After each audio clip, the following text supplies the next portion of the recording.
بسم الله الرحمن الرحيم.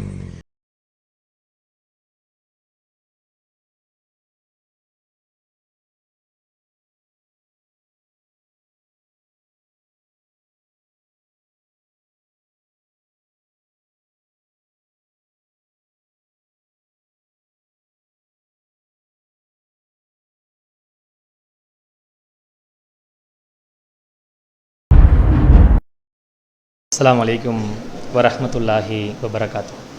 கண்ணியத்திற்குரிய எல்லாம் வல்ல அல்லாஹுவின் நல்லடியார்களே, அல்லாஹுடைய பேரருளால்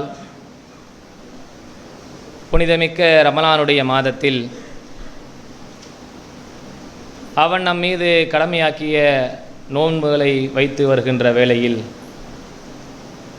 அல்லாஹு ரப்புல் ஆலமீன் அவனுடைய அருளை ஏராளமான வழிகளில் பொழிகிற மிக சிறந்த மாதமான இந்த ரமலானிலே, இந்த நேரத்திலே அல்லாஹுவின் தூதர் ஸல்லல்லாஹு அலைஹி வஸல்லம் அவர்கள் தன்னுடைய வாழ்நாளில் ஏகத்துவ பிரச்சாரத்தை 23 ஆண்டுகள் அல்லாஹுடைய மார்க்கத்தை பிரச்சாரம் செய்திருக்கிறார்கள்.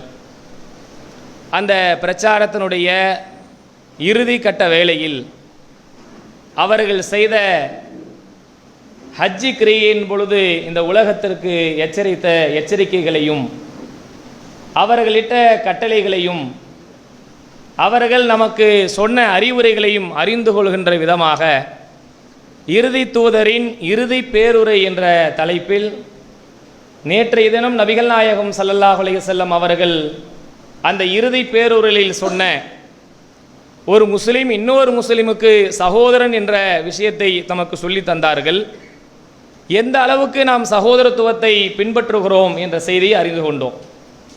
இன்னும் நபிகள் நாயகம் ஸல்லல்லாஹு அலைஹி வஸல்லம் அவர்கள் அந்த இறுதி பேருரையில் ஹஜ்ஜத்துல் வதா என்று சொல்லுகிற விடை பெறுகிற ஹஜ்ஜி என்று வரலாற்றிலே சொல்லப்படுகிற இந்த விஷயத்தில் நபிகள் நாயகம் ஸல்லல்லாஹு அலைஹி வஸல்லம் அவர்கள் ஏராளமான அறிவுரைகளை நமக்கு வழங்கியிருக்கிறார்கள்.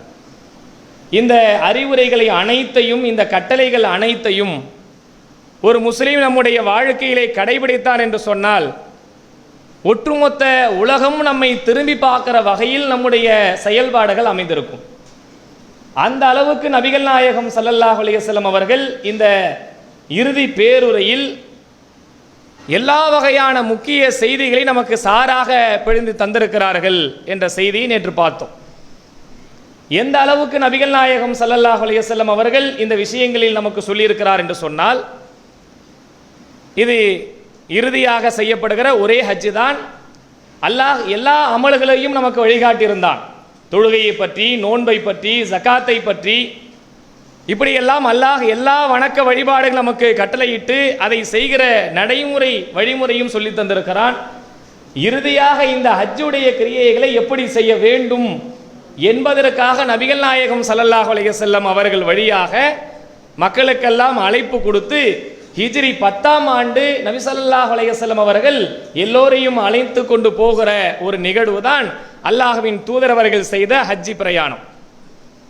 இந்த பயணத்திலே நமக்கு ஏராளமான செய்திகளில் முக்கியமான செய்திகளை பார்க்கும் பொழுது, ஒரு மனிதன் இன்னொரு மனிதனுக்கு செய்ய வேண்டிய கடமைகள், உரிமைகள் என்று இருக்குல்ல, அந்த விஷயங்களை அதிகமாகவே வலியுறுத்துகிறார்கள். இந்த விஷயங்களை நீங்கள் இந்த உரைகளிலே நீங்கள் அதிகமாக தேடி தேடி பார்த்தீங்க என்று சொன்னால், இறை வணக்க வழிபாடுகளில் சொன்ன செய்திகளை விட அதிகமாக ஒரு முஸ்லீம் இன்னொரு முஸ்லீமுக்கு செய்ய வேண்டிய கடமைகள், அவருடைய வாழ்க்கையை நடைமுறைப்படுத்த வேண்டிய உரிமைகள், அவர்கள் ஒரு மனிதனிடத்தில் எப்படி நடந்து கொள்ள வேண்டும் என்ற செயல்முறைகள், தன்னுடைய பேச்சிலே நடக்க வேண்டிய நடைமுறைகள், குடுக்கல் வாங்கலிலே ஏற்படுத்திக் கொள்ள வேண்டிய நடைமுறைகள், எல்லா விஷயத்தையும் நபி ஸல்லல்லாஹு அலைஹி வஸல்லம் அவங்க இந்த உரையிலே ஒவ்வொரு சந்தர்ப்பத்திலும் சொல்லிக்கொண்டே போகிறார்கள். எப்படி சொல்றாங்க? நபிகள் நாயகம் ஸல்லல்லாஹு அலைஹி வஸல்லம் அவங்க சொல்கிற இந்த செய்தியை பாருங்களேன். திருமதியிலே 3087வது செய்தியாக பதிவு செய்யப்பட்டிருக்கிறது. ஃபலைஸ யுஹில்லு லி முஸ்லிமின் மின் அஹிஹி ஷையுன் இல்லாமா அகல்ல மின் நஃப்ஸிஹி. ஒரு மனிதன் இன்னொரு மனிதனுக்கு செய்ய வேண்டிய உரிமைகள், கடமைகள் இருக்குல்ல, அந்த விஷயத்தை நபி ஸல்லல்லாஹு அலைஹி வஸல்லம் அவங்க இந்த இறுதி பேருரை நமக்கு கட்டளை இடுகிறார்கள். எந்த ஒரு முஸ்லிமும் மனமுவந்து பிறருக்கு தராத எந்த ஒரு பொருளாதாரமும் எந்த முஸ்லிமுக்கும் ஆகமானது அல்ல. அடுத்தவனுடைய பொருளாதாரத்தை நம்ம தேவையில்லாமல் அபகரிச்சிடக்கூடாது. அடுத்தனுடைய பொருளாதாரத்தை எந்த வகையிலும் நம்ம திருடிவிடக்கூடாது. அடுத்தனுடைய பொருளாதாரத்தை எந்த வகையிலும் தெரியாமல் நம்ம எடுத்து விடக்கூடாது என்பதற்காக நபி ஸல்லல்லாஹு அலைஹி வஸல்லம் அவங்க எந்த அளவு சொல்றாங்க, பிறருடைய அனுமதி இல்லாமல் எந்த ஒரு பொருளுமே நமக்கு ஆகமானது அல்ல. நம்ம சாதாரண அற்பமாக நினைப்போம். சில சின்ன பொருள் அவருக்குள்ளதான் நம்ம எடுத்துக்கிட்டா என்ன அப்படின்னு நம்ம சில பொருள்களை அடுத்தவங்கள்ட்ட இருந்து எடுத்துக்குவோம், அல்லது அவங்க கேட்க மாட்டாங்க அப்படின்றதுக்காக வாங்கிடுவோம்.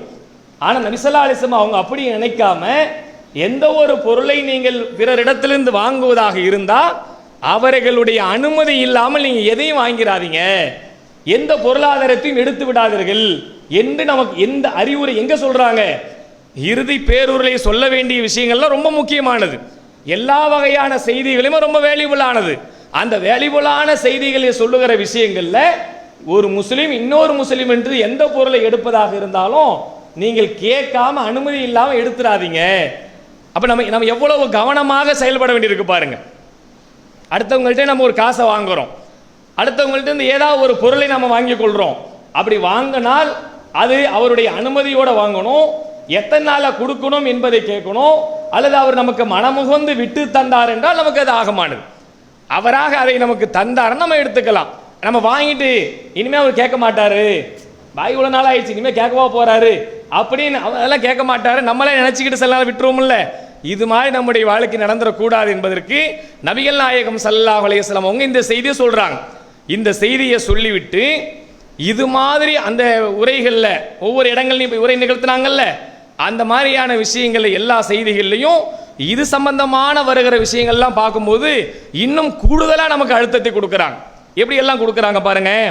நபிகள் நாயகம் ஸல்லல்லாஹு அலைஹி வஸல்லம் அவங்க இந்த செய்தியை சொல்றதுக்கு முன்னாடி பொதுவாக அல்லாஹ்வின் தூதர் நிறைய அந்த செய்திகளை சொல்லிக்கிட்டு வரும் பொழுதெல்லாம் அதிகமான விஷயங்களை முன்னிறுத்தினது எல்லாத்தையும் பார்க்கும் பொழுதெல்லாம் எங்க கூட்டு போறாங்களோ அந்த காபத்துல்லாவில மக்கமா நகரத்தை முன்னிறுத்தி மக்கள்கிட்ட சில விஷயங்களை கேட்பார்கள். மக்களே, இந்த நகரம் எப்படிப்பட்ட நகரம் என்று உங்களுக்கு தெரியுமா?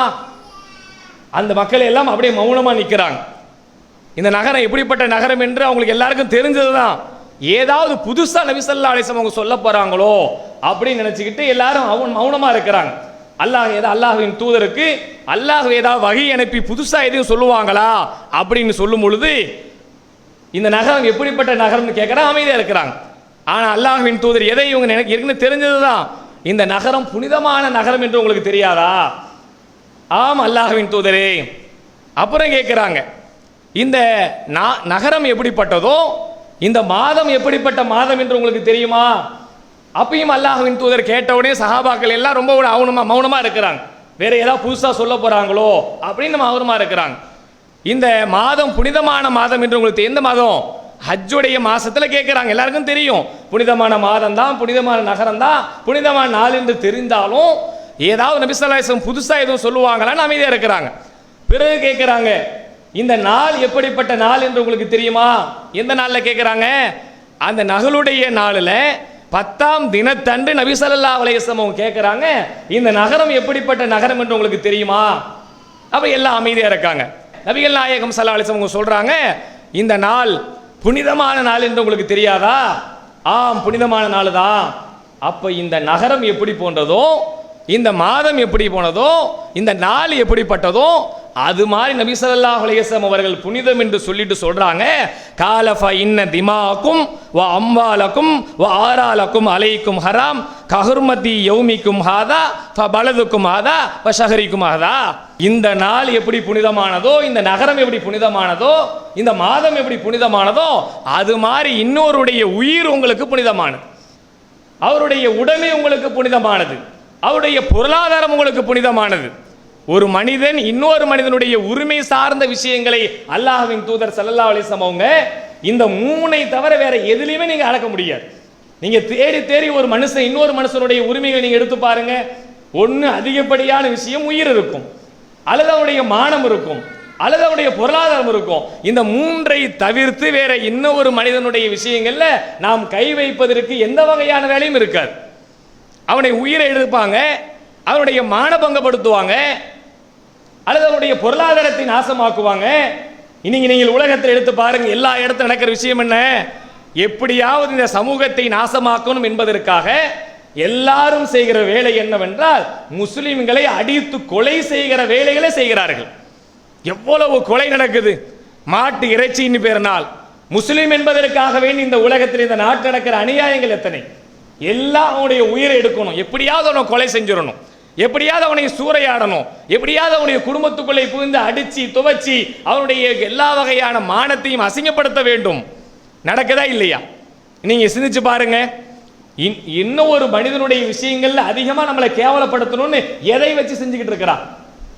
முஸ்லிம்களுடைய எல்லா இடங்களையும் போய் பார்த்தா எல்லா இடங்கள்லையும் முஸ்லிம்களை இழிவுபடுத்தணும் என்பதற்காக வேண்டி இந்த விஷயத்தை தான் அதிகமாக செய்யறான். அவன் மாட்டை ஏத்திக்கிட்டு வந்தான், அதனால் அவனை மாட்டின் பேரை சொல்லி அவனை கொலை செய்வான். மாட்டை ஏத்திட்டு வந்தான்றதுக்காக வேண்டி அவனை நிர்வாணப்படுத்தி அதை வீடியோ எடுத்து அவனை அடிச்சு அவன் மண்டையை உடைச்சி அவனை ஏதாவது அசிங்கப்படுத்தி வீடியோ எடுத்து ஊர் ஃபுல்லா உலகம் ஃபுல்லா பரப்பி, சமீபத்தில் சில வீடியோக்களை வந்து பார்த்தீங்கல்ல, அப்படியே கூறு கூறா அறுக்கிற மாதிரி வீடியோ, நெஞ்செல்லாம் பொழந்து இதயத்தை தனியாக கட் பண்ணி போடுற மாதிரி வீடியோ, அதெல்லாம் பார்க்கும் பொழுதே உள்ளமெல்லாம் அப்படியே பதறுகிறது. என்ன இவ்வளவு அநியாயமாக, இவ்வளவு கேவலமாக, இவ்வளவு அசிங்கமாக, இவ்வளவு வெறி கொண்டவர்களாக வாழ்கிறார்களே அப்படின்னு நபிகள் நாயகம் ஸல்லல்லாஹு அலைஹி வஸல்லம் அந்த நேரத்தில் எல்லா உலகத்தில் உள்ள எல்லா மக்களுக்கும் எச்சரிக்கை செய்கிற மிக முக்கியமான எச்சரிக்கை இந்த மூன்று விஷயத்தை பற்றி எச்சரிக்கிறார்.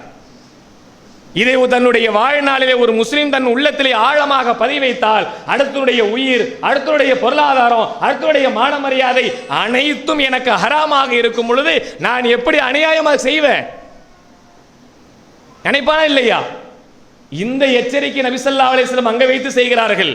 நீங்கள் தன்னுடைய வாழ்நாளிலே எந்த ஒரு இடத்திலும் இது மாதிரியான ஒரு காரியத்தை செஞ்சிடாதீங்க, அடுத்தனுடைய உயிரை அநியாயமாக கொலை செஞ்சிடாதீங்க, அடுத்தனுடைய மானத்தை எடுத்துடாதீங்க, அடுத்தனுடைய பொருளாதாரத்தை சுரண்டாதீங்க. இதுதான் ஒரு மனிதன் இன்னொரு மனிதனுடைய உரிமைகள் அதிகமாக பங்கெடுக்கக்கூடிய விஷயங்கள். இந்த மூன்றே விஷயத்தை நீங்க அடைக்கலாம். எவ்வளவு செய்தி சொன்னாலும் சரி, எத்தனை விஷயங்களை கொண்டு வந்தாலும் இந்த மூன்று விஷயத்துக்குள்ளே அனைத்தையுமே அடக்க முடியும். இதை நபிகள் நாயகம் ஸல்லல்லாஹு அலைஹி வஸல்லம் அவங்க நமக்கு முக்கியமான செய்தியாக அறிவுரை சொல்லுகிறார்கள்.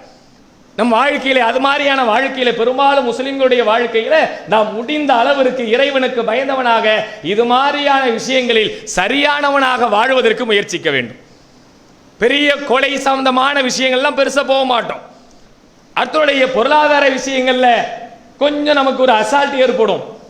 அதை திருடரும் நினைக்க மாட்டோம், ஏமாத்தும் நினைக்க மாட்டோம், ஏதாவது வாங்கிக்கிட்டு கொஞ்சம் அசால்ட்டா அப்படி இப்படி இருந்துடலாம் அப்படின்னு சைத்தான் நம்முடைய உள்ளங்களில் ஏற்படுத்துகிற வஸ்வாசின் காரணமாக தவறு இழைப்பதற்கு நிறைய வாய்ப்பு இருக்கிறது. அது சம்பந்தமான ஏராளமான எச்சரிக்கை செய்திருக்கிறார்கள். அடுத்தனுடைய மான விஷயங்களில் ரொம்ப கவனமாக இருங்க. யாருடைய மானத்தோடு நீங்கள் விளையாடி விடாதீர்கள். மானத்தோடு விளையாடுகிற விஷயத்தை நேற்று நிறைய விஷயங்கள் உங்களுக்கு சொல்லி இருந்தோம். ஆனால் இன்று வந்திருக்கிற நிறைய பொதுமக்கள் வந்திருக்கிறதுனால மீண்டும் அதை நினைவுபடுத்துகிறோம்.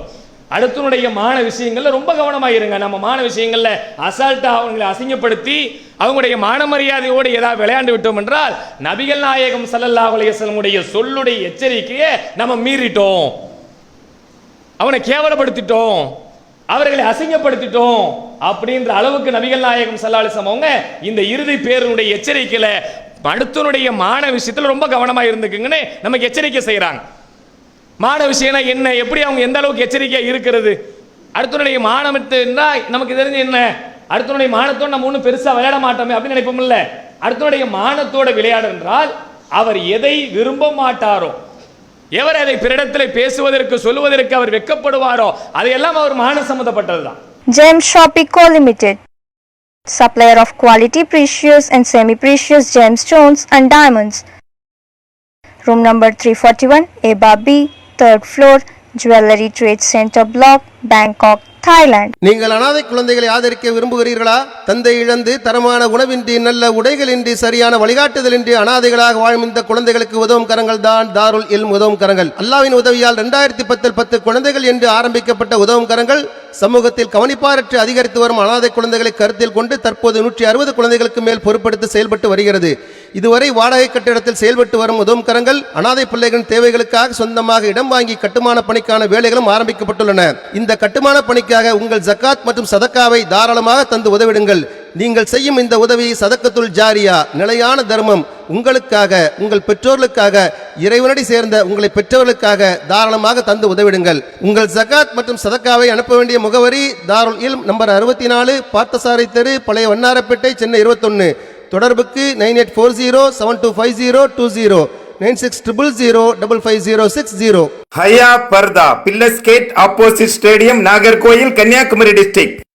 இந்நிகழ்ச்சி வெற்றி பெற வாழ்த்தும் ஃபஹீம் ஷாப்பிங் சென்டர், மலேசியா. இந்நிகழ்ச்சி வெற்றி பெற வாழ்த்தும் நெஞ்சங்கள் ரெஸ்டாரண்ட், முஸ்லிம் கரி ஹவுஸ், மலேசியா. இந்நிகழ்ச்சி சிறக்க ஏக இறைவனை பிரார்த்திக்கும் இப்ராஹிம் சூப்பர் மார்க்கெட், மலேசியா. அவருக்கு எந்த ஒரு பழக்க வழக்கம் இருக்கும். சில பேருடைய பேசுகிற நேரத்தில் அவர் பேச்சு சரியா வராம தெக்குவாயாக தெத்தி பேசக்கூடிய ஒருவராக இருப்பார். ஆனா அந்த தெத்துவாயை கூட நாம சமூகத்துல சொல்லி அசிங்கப்படுத்துகிற ஒரு நிலை ஏற்படும். அவர் பேசும்போது நாம அந்த பேச்சை அப்படியே சொல்லி காட்டி அவர் மனசை கஷ்டப்படுகிற ஒரு நிலை ஏற்படும். அது சபையில வச்சு செஞ்சா அவருக்கு எவ்வளவு சங்கடம் ஏற்படும். பேச்சு சரியா வரலன்றதுக்காக வேண்டி, சரளமாக பேச வரல என்பதற்காக, தெத்தி அவர் பேசுகிறார் என்பதற்காக அந்த தெக்குவாயை வைத்து அவரை கிண்டல் பண்றோம் இல்ல, கேலி பண்றோம் இல்ல, அது அவர் மானத்தோடு விளையாடுகிற ஒரு விஷயம். அவர் சரியாக நடக்க வராது. அவர் காலை ஊனி நடந்து வருகிறார் இருப்பாரு. அந்த ஊனி வருகிற அந்த நடப்பு இருக்குல்ல, அந்த நடையை வைத்து அவரை நொண்டி என்று அவரை கேவலப்படுத்த ஒரு நிலை இருக்கும். அவருடைய கலர் கொஞ்சம் கருப்பா இருப்பாரு. அவருடைய பார்ப்பதற்கு கொஞ்சம் விகாரமான தோற்றத்தில் இருக்கலாம். இறைவன் எல்லாருக்கும் எல்லா வகையிலும் பார்ப்பதற்கு எல்லா விஷயங்களையும் கொடுத்துறது அல்ல. சில பேருக்கு அந்தரமாக கொடுத்து சோதிப்பான், சில பேருக்கு வெளிப்படையா கொடுத்து சோதிப்பான். அப்படி பார்க்கிற நேரத்தில் நமக்கு உடனே அவங்களுடைய மான விஷயங்கள் தான் நம்ம தெரிய மாட்டுது. இதெல்லாம் ஒரு பெருசா நம்ம எடுத்துக்க மாட்டோம். ஆனால் அதை நிறத்தை வச்சு கேலி பண்ணுவது, அவருடைய உடலை வச்சு கேலி பண்ணுவது, அவருடைய பார்வை சில பேருக்கு நேரான பார்வையா இருக்காது, கொஞ்சம் ஏத்த இறக்கமான பார்வையா இருக்கும். அவங்க கண்ணு ஒரு டேரி கண்ணு மாதிரி இருக்கும். அந்த கண்ணை பார்த்து அதை வச்சு நம்ம கிண்டல் பண்ணுவோம். இது மாதிரி பழக்கம்லாம் இருக்குல்ல, வருதில்ல, நம்மையே அறியாம சில நேரங்கள்ல இது மாதிரியான பழக்கம் இருக்கு. இது அவர்களுக்கு பிடிக்காது. அவங்களுடைய மானத்தோட விளையாடுகிற ஒரு விஷயம். அவங்க மனசு அது நொடிஞ்சு கஷ்டப்பட்டு என்ன இப்படிப்பட்ட ஒரு நிலையை உண்டாக்குகிறார்களே அப்படின்ற ஒரு உணர்வை ஏற்படுத்தி அவர்களுக்கு அவராகவே ஒரு தாழ்வு மனப்பான்மை உண்டாக்குறதுக்கு யார் காரணமாகிறோம்? நாம் பேசுகிற பேச்சால் அப்படிப்பட்ட பாதிப்பு உண்டாகிறது. மானம் என்று அவனை போட்டு அசிங்கமா பேசுறதோ, தப்பா பேசுறதோ, கேவலப்படுத்துறதோ, அதெல்லாம் அடுத்தடுத்த ஸ்டேஜ், பெரிய பெரிய விஷயங்கள்.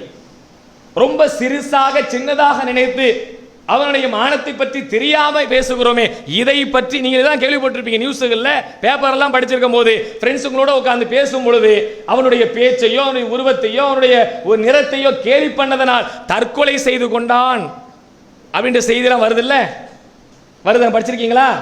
நியூஸ்ல பாக்கிறோமா? இதெல்லாம் என்ன? அவன் உள்ளத்தில் ஏற்பட்ட மிகப்பெரிய பாதிப்பு. என்னடா நம்ம இப்படி இருக்கிறோம், அதனால நம்ம இப்படி அசிங்கப்படுத்துறாங்களோ அப்படின்னு சொல்லி எத்தனை பேர் தற்கொலை செய்த வரலாற்றை நாமே நம் கண் முன்னாடி நியூஸ்ல, பேப்பர்ல பார்க்கிறோமே. இதெல்லாம் இருக்கா இல்லையா?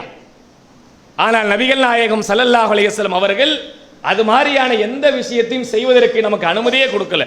அல்லாஹ் திருக்குர்ஆனிலே சொல்கிறான், எந்த நம்பிக்கை கொண்ட சமுதாயமோ இன்னொரு சமுதாயத்தவர்கள் கேலி செய்ய வேண்டாம். யாரும் நீங்க இன்னொரு சமுதாயத்தை கேலி பண்ணாதீங்க. அவர்களை பட்டப்பெயர் வைத்து குத்தி காட்டாதீர்கள். அவங்களுக்கு ஏதாவது சின்ன சின்ன பேர்களை வைத்து, அவங்களுடைய உடல் அமைப்பை வைத்து, உடல்ல இருக்கக்கூடிய ஏதாவது பாதிப்பை வைத்து அவருக்கு ஒரு பட்டப்பெயரை வச்சு அவங்க மனசை நீங்க கஷ்டப்படுத்துவீங்கன்னா அது ஒரு பெரிய பாதிப்பு உண்டாக்கும். பட்டப்பெயரை வச்சு குத்தி காட்டாதீர்கள். எந்த ஒரு சமூகம் இன்னொரு சமூகத்தை கேலி செய்ய வேண்டாம்.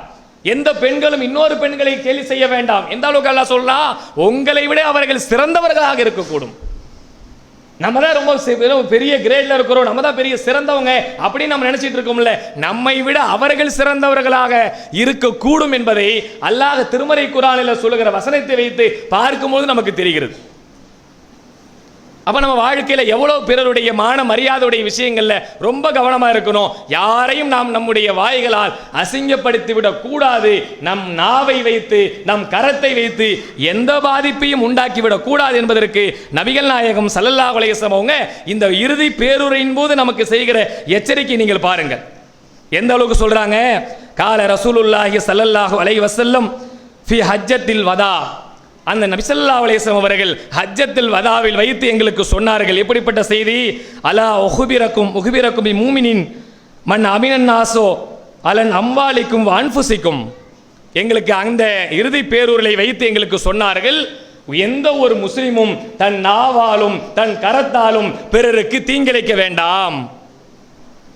ஒரு முஸ்லிம் என்று தன்னை மாறுதட்டி சொல்லிக் கொள்வதாக இருந்தால் என் நாவின் மூலமாக என் கரத்தின் மூலமாக யாருக்கும் தீங்கிழைக்க கூடாது.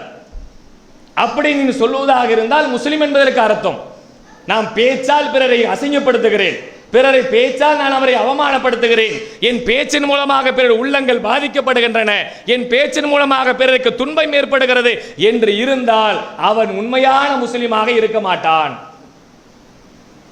இந்த எச்சரிக்கை எங்க கொண்டு போய் நபி ஸல்லல்லாஹு அலைஹி வஸல்லம் சொல்றாங்க பாருங்க. நாம முஸ்லிமின் நம்ம சொல்லிக் கொள்வதா இருந்தால் அடையாளத்தில் அல்ல, தாடி வைப்பது மட்டுமல்ல, தொப்பி போடுவது மட்டுமல்ல, நான் லுங்கி கட்டுவது மட்டுமல்ல, இதுவெல்லாம் பல பேர் நினைச்சுக்கிறாங்க முஸ்லிம்களுடைய அடையாளமா இதுதான் இருக்கும் என்று. ஆனால் உள்ளத்தால் முஸ்லிமுடைய வாழ்க்கையில் ஏற்பட வேண்டிய மாற்றங்களை அல்லாஹ்வின் தூதர் ஸல்லல்லாஹு அலைஹி வஸல்லம் அவர்கள் அந்த இறுதி பேருரையிலே பல்வேறு எச்சரிக்கையில் தன் நாவாலும் கரத்தாலும் பிறருக்கு எந்த வகையிலும் தீங்கிழைத்து விடக் கூடாது என்ற கட்டளையை மிக முக்கியமாக அங்கே செய்கிறார்கள். எந்த அளவுக்கு சொல்லுகிறார்கள் பாருங்கள். ஒரு பிற முஸ்லிம்கள் பாதுகாப்பு பெறுகிறார்களோ அவரே முஸ்லிம் ஆவார். தன்னுடைய நாவாலும் கரத்தாலும் எந்த முஸ்லிம் பாதுகாப்பு பெறுகிறானோ அப்பதான் அவன் உண்மையான முஸ்லிமாக ஆகிறான் என்ற கட்டளை நமக்கு சொல்லுகிறார்கள். அல்லாஹ்வுக்கு கட்டுப்படுவதில் தன் உள்ளத்துடன் போராடிய ஷஹீத் யார் என்று தெரியுமா?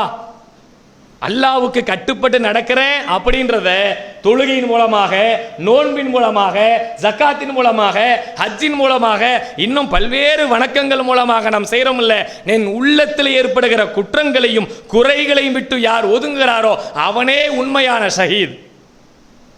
இந்த செய்தியோட தொடர்ச்சி அதையும் சொல்றாங்க. தன் நாவாலும் கரத்தாலும் பிறகு தீங்கு ஏற்படுத்த கூடாதுன்னு சொன்னாங்கல்ல, அதோட சேர்த்து சொல்லுகிற செய்தி என்ன? தன் உள்ளத்தால் ஏற்படுகிற குற்றங்களையும் குறைகளையும் யார் போராடி அதில் ஜெயிக்கிறார்களோ அவன் தான் ஷஹீத் என்று சொன்னார்கள். ஷஹீத் நாம் உயிர் தியாகி நினைப்போம்ல, அல்லாஹ்வின் பாதையில போய் போரிடணும், போராடி என் உயிரை அங்கே மாய்த்து அங்கே விட்டுக் கொள்வதுதான் ஷஹீத் என்று நாம் நினைச்சிருக்கிறோம். பெரும்பாலும் அதை தான் உணர்ந்திருக்கிறோம். போர்க்களத்தில் போய் தன் உயிரை தியாகம் பண்ணுவது. ஆனால் இந்த உள்ளத்தில் ஏற்படுகிற தவறான எண்ணங்களையும் குற்றங்களையும் குறைகளையும், குற்றத்துக்கும் குறைக்கும் உள்ள வேறுபாடு என்ன? குற்றம் என்பது ஒரு திட்டமிட்டு நாம் செய்கிற சில தவறுகள் இருக்கும்ல, அதுவெல்லாம் குற்றம். குறை என்று சொன்னால், தவறுகள் என்று சொன்னால் அறியாமல் செய்வதெல்லாம் தவறு. இந்த ரெண்டையும் அல்லாஹ்வின் தூதர் இந்த விஷயத்துள்ள நுழைக்கிற எதுக்கு ரெண்டு வார்த்தையை சொல்லணும்? குற்றங்களையும் சொல்லுகிறார்கள், தவறுகளையும் சொல்லுகிறார்கள். ஏன் இரண்டையும் இணைத்து சொல்லியிருக்கிறார் என்று நாம் தீப்பாக போய் ஆய்வு பண்ணி ஆலோசனை பண்ணி யோசிக்கும் பொழுது தெரிகிறது. அப்ப ரெண்டு வார்த்தைக்கும் ரெண்டு அர்த்தம் இருக்கின்றன. நாம் அறிந்து செய்கிற குற்றமாக இருந்தாலும் சரி, அல்லது அறியாம செய்கிற பிழையாக இருந்தாலும் சரி, இதையெல்லாம் விட்டு யார் விலகி இருக்கிறார்களோ அவர்கள் தன் உள்ளத்தோடு போராடிய ஷஹீதாக, முஜாஹிதாக அவர் அல்லாஹ்வின் பார்வைகளை வருகிறார் என்று சொன்னால், நாம் நம் வாழ்க்கையில் இது போன்ற குற்றங்களையும் குறைகளையும் பிறருக்கு தீங்கிழைப்பதிலிருந்து பாதுகாப்பதற்கு எத்தனை விஷயங்களை முயற்சி எடுக்கிறோம். நமக்கு தெரியாது, நம்மளே தெரியாம பிறருக்கு ஏதாவது தப்பு செஞ்சுக்கிட்டு இருப்போம். நம்ம பேச்சால நம்ம சில நேரங்களில் பிறரை சொல்லுவாங்கல்ல, கத்தியால ஏற்படுகிற பாதிப்பை விட தன் நாவால் ஏற்படுகிற பாதிப்பு அதை விட கூடுதலா இருக்கும் சில நேரத்தில். தீயினால் சுட்ட புண் உள்ளாரும் ஆறாதை நாவினால் சுட்ட வருன்றான்ல. ஏன் இதை சொல்றான்? தன் நாவால் பேசுகிற பேச்சு என்பது அவன் உள்ளத்தில் ஏற்படுகிற பாதிப்பு ஆறாத வடுவாக உள்ளே உட்கார்ந்துருது. இதெல்லாம் நபி ஸல்லல்லாஹு அலைஹி வஸல்லம் அவர்கள் எச்சரிக்கிறார்கள். தன்னுடைய வாழ்க்கையிலே ஒரு முஸ்லிமாக இருக்கக்கூடியவன் பிறருடைய உள்ளத்தை பாதிக்கிற, பிறருக்கு தீமை ஏற்படுகிற, பிறருக்கு சங்கடம் ஏற்படுகிற, கஷ்டம் உண்டாக்குகிற எந்த பேச்சையும் உங்களுடைய வாய்களால் பேசாதீங்க.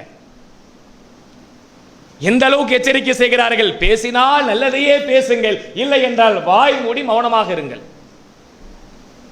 உங்களுக்கு எதுவும் பேச வரலையா, சொல்ல தெரியலையா, நீங்கள் பேசினா நல்லதா பேச முடிஞ்சா பேசுங்க. இல்லப்பா என் வாயெல்லாம் திறந்தா அவ்வளவுதான், நல்லதெல்லாம் வராது, கண்ணா பின்னான்னு பேசிடுவேன், கோவப்பட்டுருவேன், சட்டுன்னு ரைஸ் ஆயிடுவேன் அப்படின்னு உங்களுக்கு தோணுதா, பேசாதீங்க, வாயை மூடி அமைதியா இருந்துருங்க. நபிகள் நாயகம் ஸல்லல்லாஹு அலைஹி வஸல்லம் சொல்லிவிட்டு பேசினால் நல்லதையே பேசுங்கள், இல்லை என்றால் வாய் மூடி மௌனமாக இருங்க என்று சொன்னார்கள்ல. அப்படி அமைதியாக இருப்பது மிகப்பெரிய நன்மையை ஏற்படுத்துகிற ஒரு விஷயம். அது தர்மம். நம்ம வாயால் யாருக்கும் பாதிப்பு உண்டாகாம இருக்குல்ல, அதிலிருந்து நம்மையும் பாதுகாத்துக் கொண்டு பிறருடைய மனசையும் உடைக்காம கஷ்டப்படுத்தாம இருக்கும்ல, இது ரொம்ப முக்கியமானது, இது ரொம்ப தேவையானது. எவ்வளவோ நன்மைகளை செய்கிறோம். ரமலானுடைய மாசங்கள்ல நோன்பு வைத்து அவ்வளோ அமல்களையும் இபாதத்துகளை தொழுகைகளை ஈடுபட்டு இத்தனை விஷயங்களை செய்கிறோமே, பிறருக்கு ஏதாவது ஒரு தீங்கையும் கஷ்டத்தையும் பிரச்சனையும் உண்டாக்கிவிட்டு அவன் நாளை மறுமையிலே அல்லாஹ்விடத்தில் வந்து நின்று, இறைவா இவன் பேசிய பேச்சினால்தான் என் வாழ்க்கையில் மிகப்பெரிய அசிங்கத்தையும் மானபங்கத்தையும் பெரிய சங்கடத்தையும் குடும்பத்தில் பிரிவினைகளையும் ஏற்பட்டது என்று அல்லாஹ்விடத்தில் சொன்னா நம்ம தப்பிக்க முடியுமா? நீங்க நினைச்சு பாருங்க. நம்ம நினைப்ப சாதாரணமா நினைக்கிற விஷயம் என்ன, இந்த வாய் திறந்து பேசுற என்ன ஆயிட போகுது அப்படின்னு நினைக்கிறோம்ல. நாளை மறுமையில் அல்லாஹ்விடத்திலே அல்லாஹ்வின் தூதர் ஸல்லல்லாஹு அலைஹி வஸல்லம் அவர்கள் சொன்னார்கள், ஓட்டாண்டி என்பவன் யார் என்று உங்களுக்கு தெரியுமா? ஓட்டாண்டினா யாருன்னு சஹாபாக்கிட்ட கேட்கிறாங்க. ஒரு நேரத்தில் சந்தர்ப்பத்தில் ரசூலுல்லாஹி ஸல்லல்லாஹு அலைஹி வஸல்லம் அவங்க கேட்கிறாங்க, ஓட்டாண்டினா யாருன்னு உங்களுக்கு தெரியுமா? ஒண்ணுமே இல்லாதவன் தானே யார சொல்லலாம், காசு பணம் எதுவுமே இல்லாம நிப்பாங்களே அவங்க தானே ஓட்டாண்டி அப்படின்றாங்க. அவர்கள் இல்லை, காசு பணம் இல்லாத கஷ்டப்படுகிற வரியுலா இருக்கிற அவர்கள் இல்லை. இந்த உலகத்தில் ஏராளமான நன்மைகளை செய்து நாளை மறுமையிலே மலை போன்று நன்மைகளை ஏற்படுத்தி கொண்டு வருவானே, அவன் பிறருக்கெல்லாம் தீங்கிழைத்திருப்பான், கஷ்டத்தை உண்டாக்கியிருப்பான், பிரச்சனை ஏற்படுத்தியிருப்பான், தன் நாவால் பிறையை துன்பப்படுத்தியிருப்பான், தன் பேச்சால் பிறரை சங்கடப்படுத்தியிருப்பான். அவன் நாளைக்கு அல்லாஹ்விடத்தில் சொல்லுவானா, இறைவா இவனாலதான் எனக்கு இவ்வளவு பிரச்சனை ஏற்பட்டுச்சு, இவன் தான் என் மனசை உடைச்சான், இவன் தான் என்னை கஷ்டப்படுத்தினா என்று அல்லாஹ்விடத்தில் சொல்லுவானே. அப்படிப்பட்ட நேரத்தில் அல்லாஹ் இவன் செஞ்ச எல்லா நன்மையும் எடுத்து அவன் தலையில வச்சிருவான், அவனுக்கு கொடுத்துருவான். அவன் ஒன்றும் பெரிய நன்மையெல்லாம் செஞ்சிருக்க மாட்டான், நம்ம பேச்சால் அவன் பாதிச்சிருப்பான், அவ்வளவுதான். நம்ம குடும்பத்தில் நம்முடைய உறவுகளில் நம்ம சொந்தங்களில் எத்தனை விஷயத்தை அப்படி பார்த்துருப்போம். நம்ம ஒண்ணுமே அமலே அவன் செய்ய தேவையில்லை, நாம் முட்டி முட்டி செய்கிற அவ்வளவு அமல்களையும் நாளை கொண்டு போய் சாதாரணமாக கொடுத்துருவோம். இவ்வளோ நேரம் கண்முழிச்சு இவ்வளோ வணக்கங்களை இபாதத்துக்களை செய்கிறோமே, நம் நாவை சரியான முறையில் பயன்படுத்தவில்லை என்றால் எல்லா நன்மைகளையும் கொண்டு போய் நாளை மறுமையிலே அவனிடத்திலே கொடுக்கிற, யாருக்கு பாதிப்பு ஏற்படுத்தமோ அவங்கிட்ட ஒப்படைக்கிற ஒரு நிலைமை ஏற்பட்டுவிடும். அதனால தான் நபி ஸல்லல்லாஹு அலைஹி வஸல்லம் சொன்னாங்க, சஹாபாக்கள்கிட்ட கேட்குறாங்க, அல்லாஹ்வின் தூதர் ஸல்லல்லாஹு அலைஹி வஸல்லம் அவங்க உங்களை சொர்க்கத்திலே கொண்டு போய் சேர்க்கிற செயல்கள் எது என்று உங்களுக்கு தெரியுமா? அப்ப ரசூலுல்லாஹ் கிட்ட சஹாபாக்கள் சொல்றாங்க, அல்லாஹ்வும் அல்லாஹ்வின் தூதரே ஆலம், அல்லாஹ்வும் தூதருமே அறிந்தவர்களாக இருக்கிறார்கள். அப்ப நபி ஸல்லல்லாஹு அலைஹி வஸல்லம் சொல்றாங்க, தக்குவல்லாஹ், அல்லாஹ்வை யார் அஞ்சுகிறார்களோ அந்த இறையச்சம் உங்களை கொண்டு போய் சொர்க்கத்தில் சேர்க்கும். அதே மாதிரி நபி ஸல்லல்லாஹு அலைஹி வஸல்லம் சொல்றாங்க, உங்களுடைய நற்குணம் கொண்டு போய் உங்களை சொர்க்கத்தில் சேர்க்கும். இந்த ரெண்டு விஷயம் யார் எடுத்து உங்களை சொர்க்கத்தில் கொண்டு போய் சேர்க்குன்னு சொல்லும்போது, ஹுஸ்னுல் ஹுலிகி, உங்க ஒன்று தக்குவல்லா அல்லாஹ்வுடைய அச்சமும், இன்னொன்று ஹுஸ்னுல் ஹுலிகி உங்களுடைய நற்குணமும் கொண்டு போய் உங்களை சொர்க்கத்தில் சேர்க்கும். அப்படின்னு இந்த ரெண்டு விஷயத்தை சொர்க்கத்தில் கொண்டு போய் சேர்க்கிறத சொல்லிட்டு அதே தொடர்ச்சியில் மீண்டும் கேட்கிறாங்க, உங்களை நரகத்திலே கொண்டு போய் சேர்க்கிறது எதுன்னு உங்களுக்கு தெரியுமா? சஹாபாக்கள் எல்லாம் அப்படியே இப்படி மாதிரி உட்கார்ந்து அப்படியே பார்க்கறாங்க, எல்லாம் என்ன சொல்ல போறாங்களோ. அல்லாஹ்வின் தூதரிடத்தில் அவங்க சொல்றாங்க, அல்லாஹ்வும் தூதரும் ஆலம், அல்லாஹ் ரசூலுமே அறிஞ்சவங்களா இருக்கிறீங்க அப்படின்னு சொன்னோடனே ரசூலுல்லாஹ் சொல்றாங்க, இரண்டு தாடைக்கு மத்தியில் உள்ள உறுப்பும் இரண்டு தொடைக்கு மத்தியில் உள்ள உறுப்பும் தான் உங்களை கொண்டு போய் நரகத்தில் சேர்க்கும். சொர்க்கத்தில் போற ரெண்டு விஷயத்தையும் சொல்லிட்டு நரகத்தில் கொண்டு போய் சேர்க்கிற ரெண்டு விஷயத்தையும் எதை சொல்றாங்கன்னா, நாம் நம்முடைய நாவை சரியான முறையிலே பாதுகாக்கவில்லை என்றால் நம்மை கொண்டு போய் நரகத்திலே சேர்க்கக்கூடிய மிக முக்கியமான ஆயுதமாக எது மாறுகிறது? தன் தாடைக்கு மத்தியில் உள்ள உறுப்பும் தன் தொடைக்கு மத்தியில் உள்ள உறுப்பும் நரகத்திலே கொண்டு போய் சேர்த்து விடும் என்று எச்சரித்தார்கள். எவ்வளவு பாதுகாக்க வேண்டிய ஒரு உறுப்பு நீங்க பாருங்க. நம்ம பேசுற பேச்சுக்களில் எவ்வளவு ஒரு நளினம் தேவை இருக்கிறது, எவ்வளவு மென்மை தேவை இருக்கிறது, எவ்வளவு பணிவு தேவை இருக்கிறது, எவ்வளவு கட்டுப்பாடு தேவை இருக்கிறது. வாய் இருக்கு என்பதற்காக வடை சுடக்கூடாது. என்ன வேணா பேசிடலாம், எதை வேணா சொல்லிடலாம், எப்படி வேணா பேசலாம். அப்படி என்பதற்காக என் வார்த்தை ஜாலத்தால் யாரையும் ஜெயிப்பேன், எப்படியும் ஜெயிப்பேன் என்று பேசுபவர்களும் இருப்பார்கள். பார்த்துலாம் வாடா ஒரு கை என்ன இருக்குது, சத்தியமா அசத்தியமா ஏதோ இருந்தாலும் போட்டு பார்த்துருவோம், நம்மள்ட்ட எல்லாம் திறமையா என்று நினைக்கிறோம். இல்ல, இதுவெல்லாம் அல்லாஹ்வின் தூதர் எச்சரித்த மிகப்பெரிய எச்சரிக்கை. அஸ்ஸலாமு அலைக்கும் வரஹ்மத்துல்லாஹி பரக்காத்துஹு. இந்நிகழ்ச்சி வெற்றி பெற வாழ்த்தும் நெஞ்சங்கள். பரக்கத் பர்தா சிங்காரத்தோப்பு, பிஸ்மி லுங்கி சென்டர், தேரடி பஜார், பிஸ்மி பர்தா சிங்காரத்தோப்பு, பரக்கத் லுங்கி கம்பெனி சிங்காரத்தோப்பு, திருச்சி. இந்த நிகழ்ச்சி சிறக்க வாழ்த்தும் நெஞ்சங்கள் திருவள்ளூர் மாவட்ட சகோதரர்கள். உங்கள் அஸ்னான் மல்டி ஸ்பெஷாலிட்டி பல் மருத்துவமனை. பல் மற்றும் வாய் சம்பந்தப்பட்ட அனைத்து விதமான நோய்களுக்கும் எங்களிடம் சிறப்பு சிகிச்சை அளிக்கப்படும். அஸ்னான் மல்டி ஸ்பெஷாலிட்டி பல் மருத்துவமனை, கலெக்டர் அலுவலகம் அருகில், நாகர்கோவில். ஏபிஎம் அமீர் ஹசன் குடும்பத்தார்கள், பிபிஎஸ் புரம், புத்தந்துறை, குமரி மாவட்டம். அஸ்ஸலாமு அலைக்கும் வரஹ்மத்துல்லாஹி பரக்காத்துஹு. திருச்சி மாவட்டம் காமராஜர் கிளையில் அல்லாஹ்வின் பள்ளி அமைந்திட உதவிடுவேன். 12 லட்சம் ரூபாய் இடம் மதிப்பிற்கு 8 லட்சம் கொடுத்து பாக்கி 4 லட்சம் கொடுக்க வேண்டியுள்ளது. இம்மாதத்திற்குள் கொடுக்க வேண்டும். ஆகவே எங்களால் ஆன நன்கொடைகளை வாரி வழங்குமாறு அன்போடு கேட்டுக்கொள்கிறோம். அக்வாசன் அனைத்து பிராண்ட் வாட்டர் பியூரிஃபையர்கள் தமிழகத்தின் அனைத்து பகுதிகளிலும் சேல்ஸ் மற்றும் ஸ்பேர் சேவைகள் வழங்கப்படுகிறது. 18 வருட வாடிக்கையாளர்களின் நன்மதிப்பை பெற்ற நிறுவனம். இந்தியாவில் வேறெங்கும் கிடைக்காத விலையில். சில நேரத்தில் நம்ம ஒரு தப்பு செஞ்சிருவோம், அந்த தப்பு நமக்கே தெரியும், உள்ள உறுத்தும் இது தப்பு தான் அப்படின்னு தெரியும். ஆனால் அதை சபையிலே ஒத்துக்கொள்வதற்கு நம் மனசு அப்படியே மனமுரண்டா அப்படி நிற்கும். எப்படி இதை ஒத்துக்கிறது? நான் தான் செஞ்சிட்டேன் தப்பு, ஆனால் இந்த தப்பை ஒத்துக்கொள்வதற்கு என்னால் முடியல. அந்த வார்த்தைக்கு அதுக்காக ஏதாவது சொல்லி இதிலிருந்து தப்பிச்சு மீண்டு வெளியே வந்துடலாம் அப்படின்னு நினைச்சுக்கிட்டு இருப்போம். அப்படிப்பட்ட சிந்தனையை சைத்தான் ஏற்படுத்துவான். அதிலே நாம் வீழ்ந்து விடக்கூடாது. ஒத்துக்கொண்டாலும் பரவாயில்லை என்று சொல்லி நாம் உண்மையை சொல்வதுதான் அல்லாஹ்விடத்திலே சிறந்தது. பல நேரங்களில் கேள்விப்பட்ட வரலாறு செய்தி, நபிகள் நாயகம் ஸல்லல்லாஹு அலைஹி வஸல்லம் உடைய காலத்திலே தபூக் போர்க்களத்திற்காக வேண்டி போன சஹாபாக்கள்ல ஒரு 3 சஹாபாக்கள் போய் பங்கெடுக்க முடியாத போவன ஒரு நிலை ஏற்பட்டது. அவருடைய நிலை என்ன? அவங்க 3 பேரும் போகிறதுக்கு லேட் ஆகி போச்சு, தாமதமாயிடுச்சு, கலந்துக்க முடியல போர்க்களத்தில். ஆனா எல்லா முனாஃபிகீன்களும் பொய்யான சில காரணங்களை சொல்லி தப்பிச்சிட்டாங்க. ஆனா ரசூலுல்லாஹ்வுக்கு தெரியுது முனாஃபிகீன்லாம் பொய் சொல்லி தான் தப்பிக்கிறாங்கன்னு. ஆனா அதை பத்தி ரசூலுல்லாஹ் கண்டுக்கல. மூமின்களாக இருந்த முஸ்லிம்களாக இருந்த இந்த 3 சஹாபாக்களும் உண்மையை அவரிடத்தில் சொல்லி, அல்லாஹ்வின் தூதரே வந்துடலான்னு நினைச்சோம், எங்கள்கிட்ட வாகனம் இருந்துச்சு, எப்படியாவது வந்து சேர்ந்துடலான்னு நினைச்சோம், ஆனா வர முடியல அப்படின்னு உண்மையை சொன்னார்களே, அதன் காரணமாக தண்டனை அனுபவித்தார்கள்.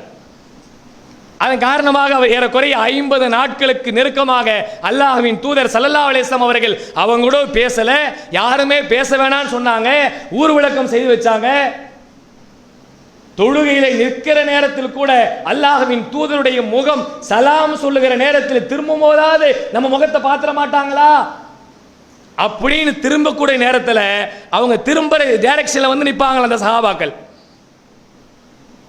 அப்ப கூட அல்லாஹ்வின் தூதர் அவரிடத்தில் பேசவில்லை. அல்லாஹ்வின் கட்டளையின் பெயரால் அவர்கள் எதுவுமே அவர்கிட்ட பேசாம இருந்துட்டாங்க. தன் குடும்ப வாழ்க்கையில கூட ஈடுபடக்கூடாது என்ற கட்டளையை அவர்களுக்கு பிறப்பித்திருக்கிறார்கள்.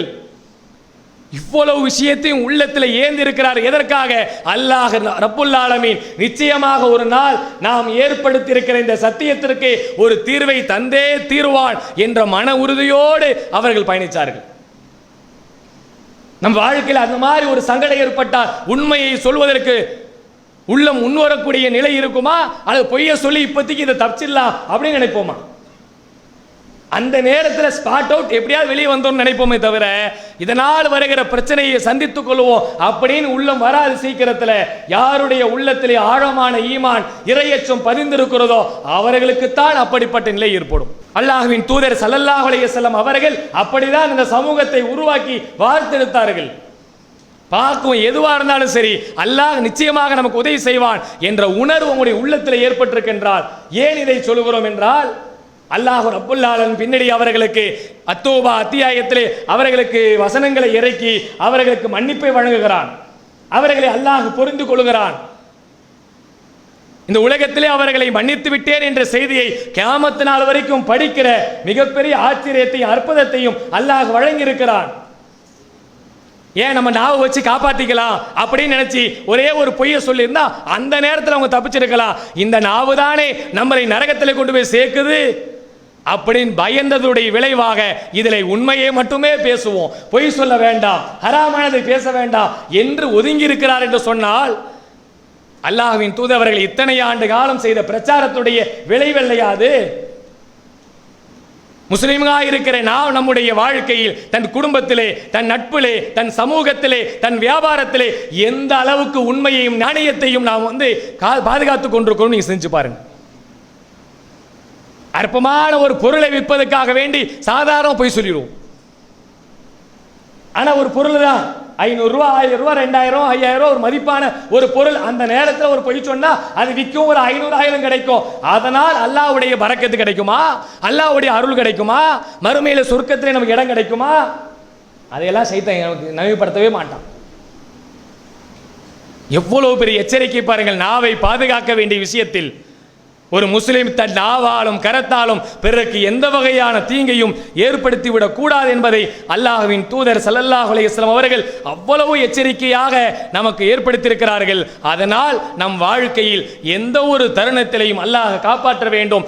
எந்த மனிதனுக்கும் நம்மால் தீங்கிழைக்காத அளவுக்கு இறைவா என் வாழ்க்கையை அமைத்துவிடு, என் நாவை வைத்தும் என் கரத்தை வைத்தும் யாருக்கும் தீங்கிழைக்காத வரலை வாழ்ந்து மரணிக்கிற ஒரு சிறந்த சமூகத்தானாக என்னை மாற்றிவிடு என்ற பிரார்த்தனையை நம் வாழ்க்கையில் அதிகமாக செய்ய வேண்டிய கட்டளை வேணும் என்பதற்காக அந்த இறுதி பேருரையே அல்லாஹ்வின் தூதர் ஸல்லல்லாஹு அலைஹி வஸல்லம் அவர்கள் இதை சொல்லுகிறார்கள். அடுத்து பாருங்க, எந்த அளவுக்கு ஒரு முஸ்லிம் இருக்க வேண்டும் என்றால் மக்களின் உயிர்களையும் உடைமைகளையும் அபயம் அளிப்பவராகவே ஒரு முஸ்லிம் இருப்பார். ஒரு முஸ்லீம்னா இவர்கிட்ட கொண்டு போய் நம்முடைய பொருளாதாரத்தை கொடுத்தா ரொம்ப பாதுகாப்பாக வச்சு பாருப்பா, நமக்கு எந்த ஒரு பாதிப்பும் வராது. அப்படி என்ற பெயரை நம்மளில் எத்தனை பேர் நாம் எடுத்திருக்கிறோம் யோசனை பண்ணுங்க. இது ரசூலுல்லாஹி அவங்க அந்த ஹஜ்ஜத்துல் வதால எச்சரிக்கை செய்த மிக முக்கியமான ஒரு எச்சரிக்கை. ஒரு முஸ்லிமுடைய வாழ்க்கை எப்படி இருக்கணும்னா இவர்கிட்ட கொண்டு போய் ஒப்படைத்தால் இவர் பாதுகாத்துக் கொள்வார், இவர் நமக்கு பாதுகாப்பை வழங்குவார், இவர் பத்திரப்படுத்திக் கொள்வார் என்ற உணர்வை ஏற்படுத்துகிற அளவுக்கு ஒரு முஸ்லிமுடைய வாழ்க்கை இருக்கும்னு சொல்றாங்க. நம்ம அப்படி இருக்கிறோமா? நம் வாழ்க்கையில் அது மாதிரி பிறர் நம்பி ஒப்படைக்கிற அளவுக்கு பொருளாதாரத்தை கொடுக்குறாங்களா? பிறருடைய அமானதத்தை கொண்டு நம்மகிட்ட ஒப்படைக்கிறாங்களா? தன் குடும்ப ரீதியான சில தகவலை கொண்டு வந்து அமானிதமாக கொடுப்பார்கள். யாருக்கிட்டையும் சொல்ல மாட்டாங்க, உங்கள்கிட்ட மட்டுமே சொல்லுவாங்க. நீங்க தான் குடும்ப நண்பர்களை விட நெருக்கமான நண்பராக இருப்பீங்க. அப்படிப்பட்ட ஒரு அமானிதத்தை நம்மிடத்தில் ஒப்படைப்பார்கள். அது பொருளாக இருக்கலாம், உள்ளத்தில் இருக்கிற மிக முக்கியமான ஒரு செய்தியாக இருக்கலாம். ரெண்டுமே அமானிதம் தான். அந்த செய்தியை நம்மள்கிட்ட ஒப்படைச்சா பாதுகாப்பா இருக்கும் அப்படின்ற உணர்வை நம் உள்ளத்தில் ஏற்படுத்தியிருக்கிறோமா? ஆனா பல பேருடைய விஷயம் என்ன தெரியுங்களா? யாராவது முக்கியமான அமானிதன் கொண்டு வந்து ஒப்படைச்சாரா அதைத்தான் ஊர் உலகம் ஃபுல்லா யார்கிட்டையும் சொல்லிடாதீங்க, யார்கிட்டையும் சொல்லிடாதீங்க, யார்கிட்டையும் சொல்லிடாதீங்க உலகம் ஃபுல்லா பரப்பும். போடும்போதே டீப் என்ன சொல்லுவாரு தெரியுமா? ஜி இது ரொம்ப முக்கியமான ரகசியம், யார்கிட்டையும் சொல்லிடக்கூடாதுன்னு உலகம் ஃபுல்லா அது பரவிக்கிட்டே இருக்கும். இவருக்கு அதுக்கே ஒரு 100 காதுக்கு போய் ஜி யார்கிட்டையும் சொல்லிடாதீங்க, இப்படி ஒரு செய்தி ஒன்று வந்திருக்குது அப்படின்னு யார் சொன்னாலும் அவருக்கு அதிக வரும். நபிகள் நாயகம் ஸல்லல்லாஹு அலைஹி வஸல்லம் உடைய காலத்தில் ரகசிய தோழர் என்று சொல்லி நபி ஸல்லல்லாஹு அலைஹி வஸல்லம் உடைய காலத்தில் ஒரு சஹாபி இருந்தார், ஹுதைஃபா ரலியல்லாஹு அன்ஹு அவர்கள். நபிகள் நாயகம் ஸல்லல்லாஹு அலைஹி வஸல்லம் அவங்க ரகசிய தோழர் என்று சொல்லி அவர்களுக்கு பேர் சொல்லப்பட்டிருக்கிறது. அல்லாஹ்வின் தூதர் ஏதாவது முக்கியமான மார்க்க ரகசியம்லாம் எதுவும் கிடையாது, அல்லாஹ் ரசூல் எல்லாத்தையும் தெளிவுபடுத்திடுறாங்க.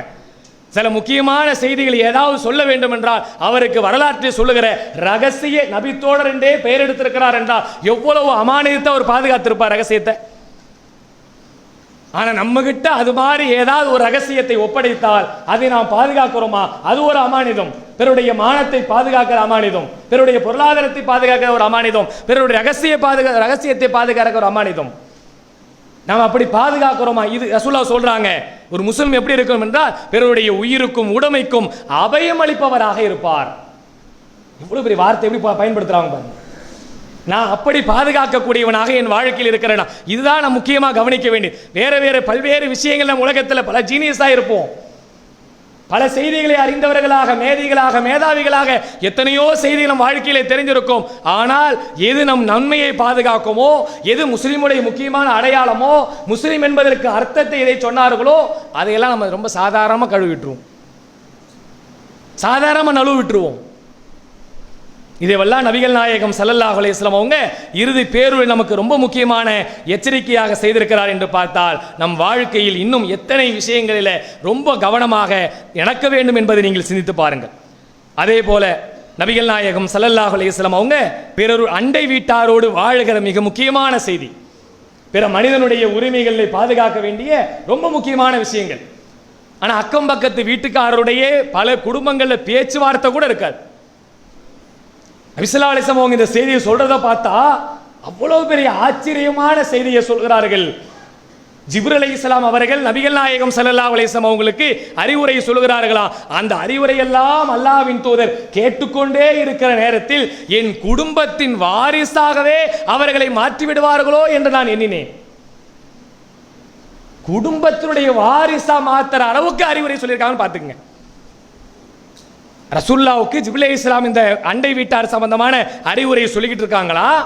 அந்த அறிவுரைகளை அனைத்தையும் அவங்க கேட்கிற நேரத்தில் என் குடும்பத்துடைய வாரிசா மாறிடுவாங்களோ என்று எண்ணுகிற அளவுக்கு சொன்னார்கள். ஆனால் நம்ம அண்டை வீட்டார் அப்படி இருக்கிறோமா? இருந்தா சந்தோஷம், அல்ஹம்துலில்லாஹ். அப்படிப்பட்ட விஷயங்கள்ல ஒரு கணிசமான மக்கள் பழகக்கூடியவர்கள் இருக்கிறார்கள்.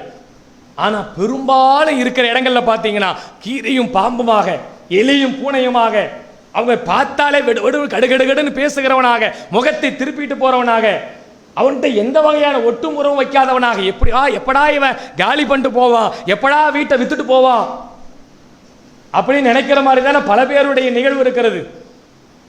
அதுக்கு சரியான புரிதல் இல்லாதனால் அல்லாஹ்வின் தூதர் ஸல்லல்லாஹு அலைஹி வஸல்லம் அவர்கள் சொன்ன வார்த்தைகளையும் விஷயங்களையும் அறிந்து கொள்ளாதனுடைய விளைவுதான் இந்த மாதிரியான காரியங்களுக்கெல்லாம் அவர்கள் உள்ளாயிருக்கிறார்.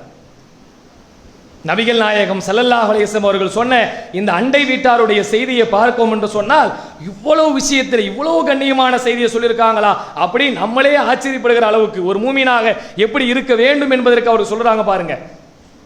நபிகள் நாயகம் ஸல்லல்லாஹு அலைஹி வஸல்லம் அவர்கள் தன் அண்டை வீட்டாரை அவர் எப்படி விஷயத்தை சொல்றாங்கன்னா, அல்லாஹ்வையும் மறுமையினாலும் நம்புறவர்கள், மன் கான யுமினு பில்லாஹி வல் யௌமில் ஆஹிரி ஃபல்யுக்ரிமுஹு ஜாரஹு, யார் அல்லாஹ்வையும் மறுமை நாளை நம்புகிறார்களோ அவர் தன் அண்டை வீட்டாரை கண்ணியப்படுத்தட்டும்.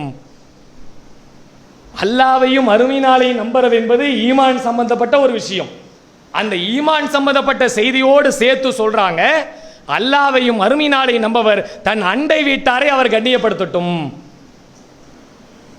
அண்டை வீட்டாரை கண்ணியப்படுத்துகிற ஒரு எச்சரிக்கை உலகத்தில் எந்த இடத்துல எத்தனை மதங்களில் எத்தனை இடங்களில் சொல்லப்பட்டிருக்கு நீங்கள் ஆய்வு செய்து பாருங்க.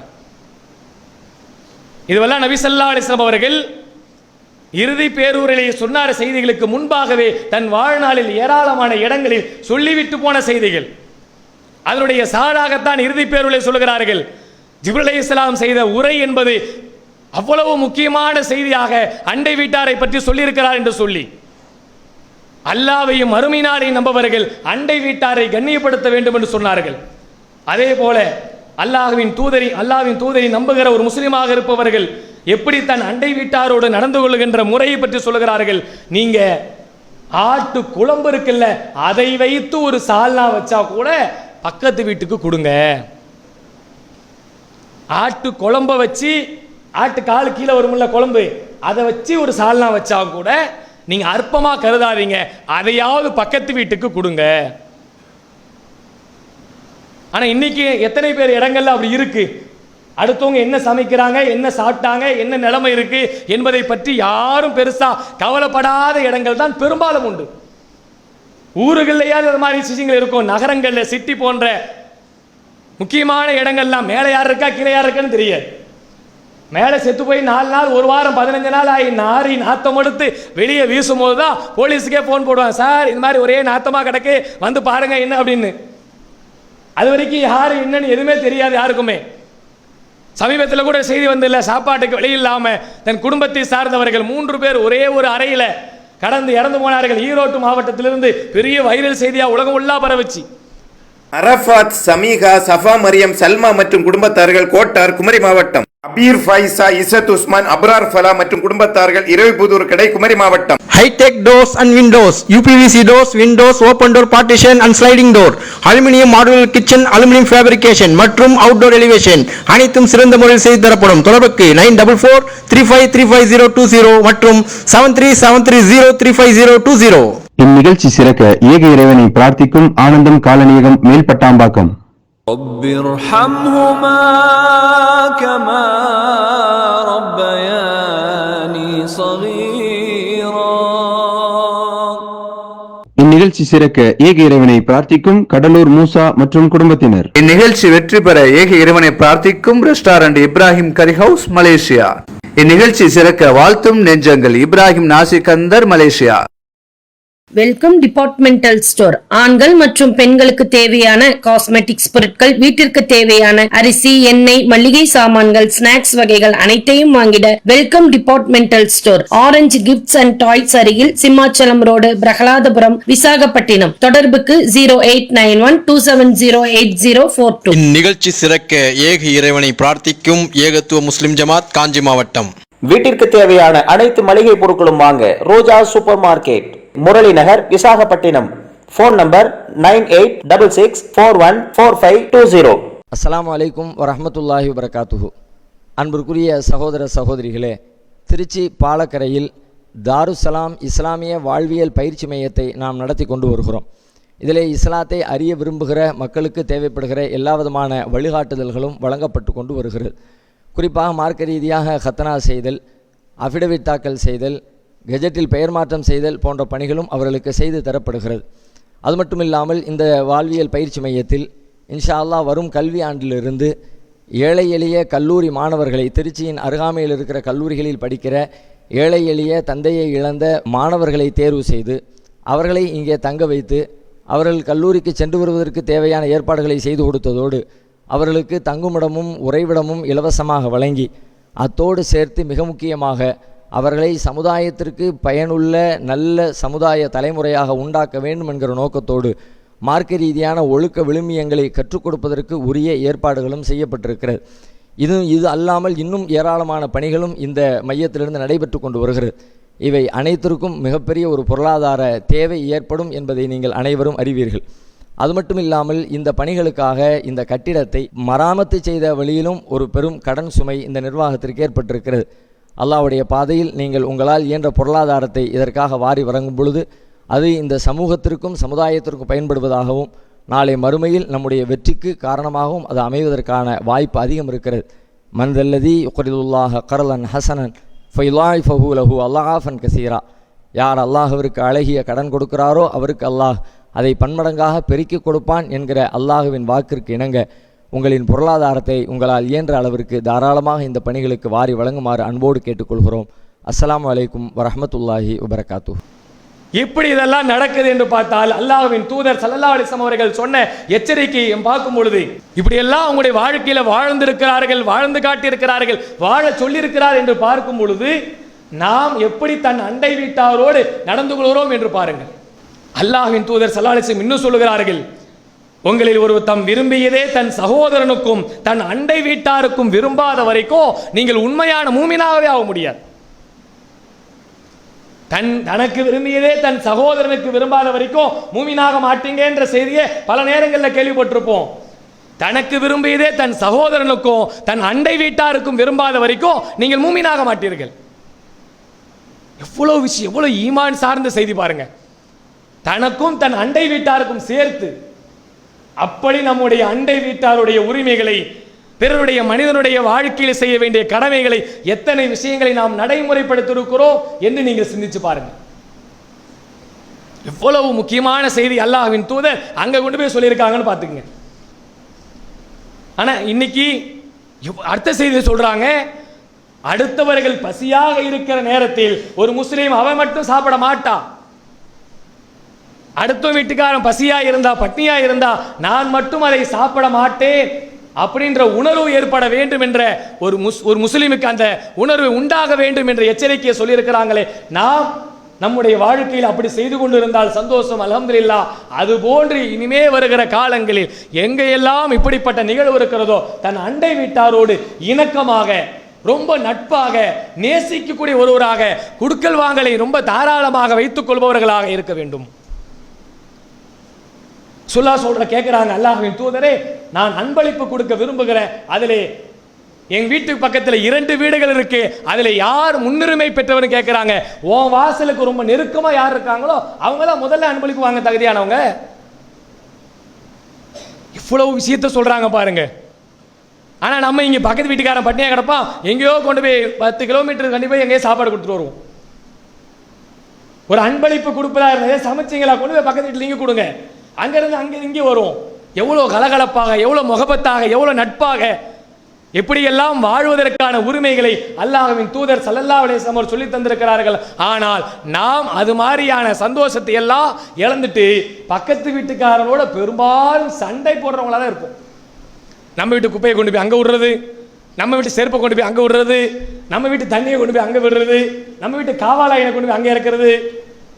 இது மாதிரியான வேலைகள் தான் பெரும்பாலும் இவன் இருக்கக்கூடாது, எப்படியா இந்த இடத்த விட்டு ஓடி போயிடணும் அப்படின்னு நினைக்கிற மாதிரி. ஆனால் அவர்களை வைத்து எத்தனை நன்மைகளை சம்பாதிப்பதற்கான வழியை அல்லாஹ் சொல்லியிருக்கான் பாருங்க.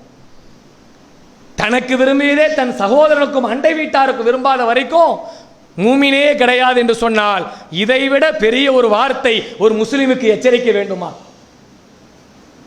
ஒரு மூமினுடைய உள்ளத்தில் இதை விட பெரிய வார்த்தையே வேண்டாம். இவ்வளவு அழுத்தமாக ஈமானோடு சேர்த்து சொல்லியிருக்கார் என்றால் இன்ஷா அல்லாஹ் வருகிற காலங்களில் என் அண்டை வீட்டாரோடு நல்ல நட்போடு, பழக்கத்தோடு, அன்போடு, பாசத்தோடு பழகுகிற ஒரு மிகப்பெரிய ஒரு இணக்கம் ஏற்பட வேண்டும். நாம் அந்த வீட்டை விட்டு பக்கத்து வீட்டை விட்டு காலி பண்ணி போனா அவங்களுடைய உள்ளங்கள் அப்படியே கலங்கணும். வருஷம் நம்ம இப்படி இருந்தோம், எங்க போறீங்க அப்படின்ற அளவுக்கு பேசுகிற நிலை இருக்கணுமே தவிர எப்படா இந்த சனியும் போய் தொலைவா அப்படின்னு நினைக்கிற மாதிரி இருக்கக்கூடாது. அப்படிப்பட்ட உணர்வை ஏற்படுத்திடாதீங்க. அப்படி ஏற்படுத்தினால் நம் வாழ்க்கையில் இன்னும் சரியான முறையிலே அல்லாஹ்வின் தூதர் ஸல்லல்லாஹு அலைஹி வஸல்லம் உடைய எச்சரிக்கையை நாம் நடைமுறைப்படுத்தாமல் இருக்கிறோம் என்ற அர்த்தத்தில் தான் இருக்கிற அர்த்தம்.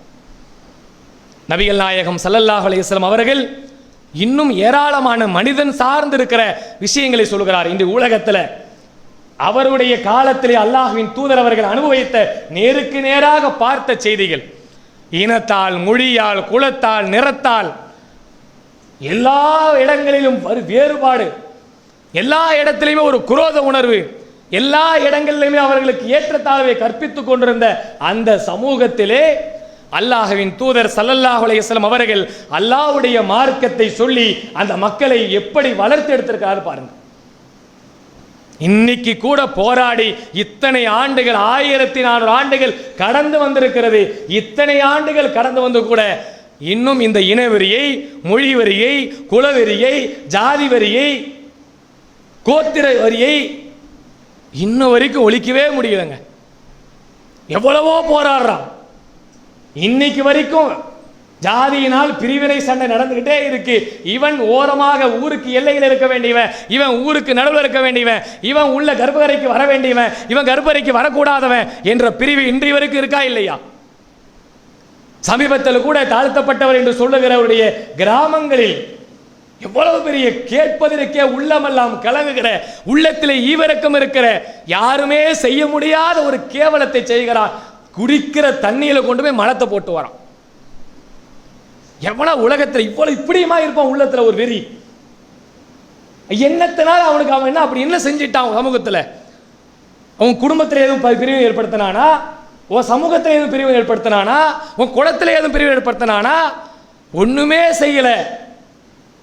அவர்கள் நம்புகிற நம்பிக்கையின் அடிப்படையில், மதத்தின் அடிப்படையிலே அவர்கள் தாழ்த்தப்பட்டவர்களாக கருதுகிறார்கள் என்ற ஒரு கற்பனை பாத்திரத்தை வைத்து, உண்மை கூட கிடையாது, கற்பனையாக உண்டாக்கப்பட்ட ஒரு வேதத்தின் புத்தகத்தை வைத்து பேசுகிறது காரணத்தினால வர்ணாசிரம கொள்கையின் அடிப்படையில் அவர்களாக உண்டாக்கி கொண்ட ஒரு செய்தியை அவன் தாழ்த்தப்பட்டவன் என்பதற்காக குடிக்கிற தண்ணியில கொண்டு போய் மலத்தை போறானா? இவன் எப்படிப்பட்ட கல்லஞ்சக்காரனா இருப்பான்? இதைவிட வெறி கொண்டவர்களாக வாழ்ந்த ஒரு சமூகம். வெள்ளை என்றால் ஒரு ஒஸ்தியான ஆள், அரபி பேசினா ஒரு ஒஸ்தியான ஆளு. அவர்கள் தான் மனிதர்களாக, இன்சான்களாக, மக்களாக கருதப்பட்ட ஒரு காலம் அல்லாஹ்வின் தூதருடைய காலத்திலே. யார் வெள்ளையாக இல்லையோ, யார் அரபி பேசவில்லையோ அவர்களெல்லாம் அஜமிகள், விலங்குகள், கால்நடைகள். அப்படிப்பட்ட எண்ண உணர்வை அவர்களுக்கு ஏற்படுத்தி வைத்திருந்தார்கள் அந்த காலத்தில். அவ்வளவு வெறி இருந்துச்சு. இன்னி வரைக்கும் போராடி கலைக்க முடியல. ஆனால் நபி ஸல்லல்லாஹு அலைஹி வஸல்லம் அவர்கள் அவருடைய வாழ்க்கையிலே எப்படிப்பட்ட வார்த்தையை சொல்லி அவர்களை வார்த்தெடுக்கிறார்கள். யா அய்யுஹன்னாஸ், மக்களே, எல்லாரையும் கூப்பிட்டு, எல்லா மனிதரையும் கூப்பிட்டு சொல்லுகிறார், அலா இன்ன ரப்பக்கும் வாஹித், உங்கள் எல்லோருடைய இறைவன் ஒரே ஒரு இறைவன் தான். நீ எல்லா ஆளுக்கு ஒரு இறைவன், ஆளுக்கு ஒரு கடவுள் அல்ல. எல்லா மக்களும் அறிந்து கொள்ளுங்கள், உங்கள் அனைவருடைய இறைவனும் ஒரே ஒரு இறைவன். அதை மட்டும் சொல்லிவிட்டு விடல, அடுத்த வார்த்தையும் சேர்த்து போடுகிறார்கள், வ இன்ன அபாக்கும் வாஹித், உங்க எல்லாருடைய தகப்பனும் ஒருவர் தான். நம்ம எல்லாருக்கும் ஒரே இறைவன் தான், நம்ம எல்லாருக்கும் ஒரே தகப்பன் தான். நம் இறைவனாலேயோ நம்முடைய தகப்பனாலேயோ நாம் எந்த வகையிலும் வேறுபட்டவர்களே கிடையாது. உன் இறைவன் ஒருவன், உன் தகப்பன் ஒருவன். வேற ஏதாவது பேச முடியுமா? ஆதம் அலைஹிஸ்ஸலாம் அவர்களை சொல்லுகிறார்கள், எல்லோரும் இந்த ஆதம் அலைஹிஸ்ஸலாம் எந்த இறைவனை வணங்குகிறோமோ அந்த இறைவனால் படைக்கப்பட்ட இந்த ஆதம் அலைஹிஸ்ஸலாம் அவர்கள் வழியாத்தான் எல்லோரும் படைத்து பிறந்திருக்கிறோம், உலகம் ஃபுல்லா பரவி இருக்கிறோம் என்று சொல்லிவிட்டு சொல்லுகிறார்கள், அலா லா ஃபல்லக லி அரபி என்று அலா அஜ்மியன். இங்கள் அரபி பேசுபவர்களோ அரபி பேசாதவனுடைய சிறந்தவன் கிடையாது. நீங்க நினைச்சிட்டு இருக்கிறீங்க அரபி பேசுற ரொம்ப உஸ்தியான ஆளு, நான் தான் ரொம்ப கிரேட்ல பெருசு, குறைஷி குலம்லாம் ரொம்ப பெருசு என்று நீங்க நினைச்சுக்கிட்டு இருக்கிறீங்கல்ல, அதெல்லாம் ஒண்ணுமே கிடையாது. போங்க. எப்படிப்பட்ட விஷயத்தை அல்லாஹ்வின் தூதவர்கள் இறுதி பேருரையை சொல்லி ஒட்டுமொத்த சமூகத்தையும் சமப்படுத்துகிறார்கள், சமத்துவத்தை உண்டாக்குகிறார்கள், சகோதரத்துவத்தை ஏற்படுத்துகிறார்கள். இந்த வார்த்தை அல்லாஹ்வின் இன்னும் அடுத்து சொல்றாங்க, வெள்ளையனை விட கருப்பன் பெரியவன் கிடையாது, கருப்பனை விட வெள்ளையன் உயர்ந்தவன் கிடையாது. இங்கே கருப்பனுக்கோ வெள்ளையனுக்கோ அரபி பேசுறவனுக்கோ அரபி பேசாதவனுக்கோ எந்த வேறுபாடும் கிடையாது, எல்லோருமே சமமான சொல்லிவிட்டு இல்லா பி தக்வல்லா, நீங்கள் உயர்ந்தவனாக அல்லாஹ்விடத்திலே ஆவதா இருந்தால் இறையச்சத்தாலை தவிர அல்லாஹ்விடத்திலே வேறு எதாலும் உயர முடியாது. உன் உள்ளத்தில் ஏற்படுகிற இறை பயம், இறைவனுக்கு நீங்க அஞ்சுகிற, இறைவனுக்காக செய்கிற அர்ப்பணிப்பால், இறைவனுக்கு செய்கிற வழிபாட்டால் அதனால் உயர முடியுமே தவிர தன் நிறத்தாலேயோ மொழியாலேயோ குலத்தாலேயோ எதாலும் நீங்கள் இறைவனிடத்தில் உயர்ந்தவனாக முடியாது என்ற விஷயத்தை 1400 ஆண்டுகளுக்கு முன்னே இந்த உலகத்திலே இந்த சமூகத்திலே பதிய வைத்துட்டு போயிருக்கிறார்களே. அதனால தான் இறைவனுடைய பேரருளால் இந்த இஸ்லாமிய மார்க்கத்தை நோக்கி அலை அலையாக, லட்ச லட்சமாக, கோடி கோடியாக ஒட்டுமொத்த உலகமும் திரும்பி பார்க்கிற, ஏற்றுக்கொள்கிற மார்க்கமாக அல்லாஹ் இந்த மார்க்கத்தை வைத்திருக்கிறான். எவ்வளவு பெரிய அற்புதம் பாருங்க. நம்ம எல்லாம் பேசுற பேச்சால கிடையாது, நாம் செய்கிற தாவாவால் அல்ல, இறைவன் தந்திருக்க மிக முக்கியமான அல்லாஹ்வுடைய வேதத்தால், இறைவன் தந்திருக்க சித்தாந்தத்தால், இறைவன் தந்திருக்கிற வழிமுறையினால் அவர்கள் படிக்கிறார்கள், பார்க்கிறாங்க, நேசிக்கிறாங்க. இந்த மார்க்கத்தை விட உலகத்தில் வேறு எதிராக சிறந்தா இருக்க முடியும் என்று அல்லாஹ்வின் தூதருடைய காலத்தில் எப்படி கருப்பர்கள்லாம் இஸ்லாத்துக்குள்ளே வந்தார்களோ, எப்படி வெள்ளையினா இருக்கவங்களா இஸ்லாத்துக்குள்ள வந்தார்களோ, எந்த பாகுபாடும் இல்லாமல் வேறுபாடும் இல்லாமல் அனைவரையுமே அல்லாஹ்வின் தூதர் ஸல்லல்லாஹு அலைஹி வஸல்லம் அவர்கள் இந்த மார்க்கத்திலே சமப்படுத்தினார்களோ, அப்படி நம் வாழ்க்கையில் அனைவருமே சமமாக பார்க்கிற ஒரு பார்வை வேண்டும். இன்றைக்கு அரசாங்கத்திலே நாங்கள் சமத்துவத்தை எல்லோரிடத்திலும் போதிப்பதற்காக புறப்படுகிறோம் என்பதற்காக வேண்டி பல்வேறு பிரச்சாரங்கள் செய்கிறார்கள். நரிக்குறை ஒரு வீட்டில் போய் உட்கார்ந்து ஒரு சாப்பிட்டா ஒரு பெரிய விஷயமாக நியூஸ்ல உலகம் ஃபுல்லா பரவ வைரலா. எத்தனை நாளைக்கு சாப்பிடுவீங்க, எப்படி சாப்பிடுவீங்க? சரி சாப்பிட்டீங்க, பழகினீங்க, ஓகே. ஆனால் ஒரு நாள் அங்கே போயிட்டு வந்ததுனால ஒட்டுமொத்த சமூகத்திற்கு ஒரு மாற்றம் ஏற்படுகிறதா என்று பார்த்தால் அது வெறும் செய்கிற ஒரு நாள் செய்கினால் அல்ல, அவன் உள்ளத்தால் சித்தாந்தத்தால் அதை மாற்றினாலும் மட்டுமே எந்த வேறுபாடுமே கற்பிக்கப்படாது. இங்கே இருக்கிற எல்லோரும் பல மதத்தை சார்ந்து பல ஜாதியை சார்ந்து இங்கே வந்து அமர்ந்திருப்போம், நம்முடைய முன்னோர்கள் மூலமாக இப்பொழுது வந்திருப்போம். ஆனால் இங்கே யாருக்கும் எந்த ஜாதியும் தெரியாது, எந்த மதமும் தெரியாது, எந்த குலமும் தெரியாது, எந்த இனமும் தெரியாது, எல்லாரும் முஸ்லீம், அவ்வளவுதான். ஒட்டுமொத்த உலகத்தில் இருக்கிற எல்லோரும் அந்த காபத்துள்ளால போய் இறங்கி அங்கே ஹரமிலே ஹஜ் செய்கிறோமே, உலகத்துள்ள எல்லோரும் போய் இறங்குவார்கள். எல்லா ஜாதியிலே மதத்திலே குலத்திலே எல்லோரும் இந்த மார்க்கத்தை ஏற்றுக்கொண்டு வந்திருப்பார்கள். ஆனால் அங்கே எல்லாருக்கும் ஒரே பேர் முஸ்லீம் தான். எவ்வளவு பெரிய அற்புதத்தை அல்லாஹ்வின் தூதர் தன் 23 ஆண்டு கால பிரச்சாரத்தில் மிகப்பெரிய புரட்சியை உலகத்தில் ஏற்படுத்தியிருக்கிறார்கள். அதனால தான் அல்லாஹ்வின் தூதர் ஸல்லல்லாஹு அலைஹி வஸல்லம் அவர்களுடைய வரலாற்றை படிப்பவர்கள் எல்லாம் இவரை போன்ற ஒரு தலைவர் உலகத்தில் இல்லை என்று தி 100 என்ற புக்கை எழுதினாரே, அவர் கொண்டு போய் அல்லாஹ்வின் தூதரை முதலிடத்தில் வைத்தார். எழுதிய ஒரு கிறிஸ்துவ அறிஞர் மைக்கேல் ஹார்ட் என்று சொல்லுகிற ஒரு கிறிஸ்துவர், அவர் கொண்டு போய் அல்லாஹ்வின் தூதரை கொண்டு போய் வைத்து இயேசுவை 3வது இடத்துல கொண்டு வச்சாரு. ஏன் வைக்கிறார்? அவருடைய பார்வையில் இறை தூதர் இடத்துல நமக்கு மாற்றம் இல்லை, அவரும் ஈசா அலைஹிஸ்ஸலாம் அவர்கள் தான். அவர்களுடைய பிரச்சாரத்தையும் இவருடைய பிரச்சாரத்தையும் அவர் பார்க்கிறார், அவருடைய ஆய்வுகளை கொண்டு போய் மேலிடத்தை வைக்கிறார். நமக்கு இறை தூதர்கள் மத்தியில் வேறுபாடு கிடையாது, கற்பிக்க கூடாது என்று இஸ்லாம் நமக்கு சொல்லி இருக்கிறது. இதுவெல்லாம் ஏன் சொல்லுகிறோம்? அல்லாஹ்வின் தூதர் ஸல்லல்லாஹு அலைஹி வஸல்லம் அவர்கள் தன் வாழ்நாளிலே மிகப்பெரிய புரட்சிகளையும் மாற்றத்தையும் 23 ஆண்டு காலத்திலே செய்து அந்த ஹஜ்ஜத்துல் விதாவிலே பிற மனிதருடைய உரிமைகளை பற்றியும் பிறருடைய கடமைகளை பற்றியும் ஏராளமான செய்தியை சொல்லியிருக்கிறார்கள். இன்னும் இது போன்ற அற்புதமான பல்வேறு செய்தியை சொல்லியிருக்கிறார்கள். இன்ஷா அல்லாஹ் நாளை தினம் மீதி உள்ள அனைத்து செய்திகளையும் அறிந்து நன்மை பெறுவோம் என்று கூறி நிறைவு செய்கிறேன். வாஹர் தாவான் அல்ஹம்துலில்லாஹி ரப்பில் ஆலமீன். அஸ்ஸலாமு அலைக்கும் வரஹ்மத்துல்லாஹி வபரகாத்துஹு.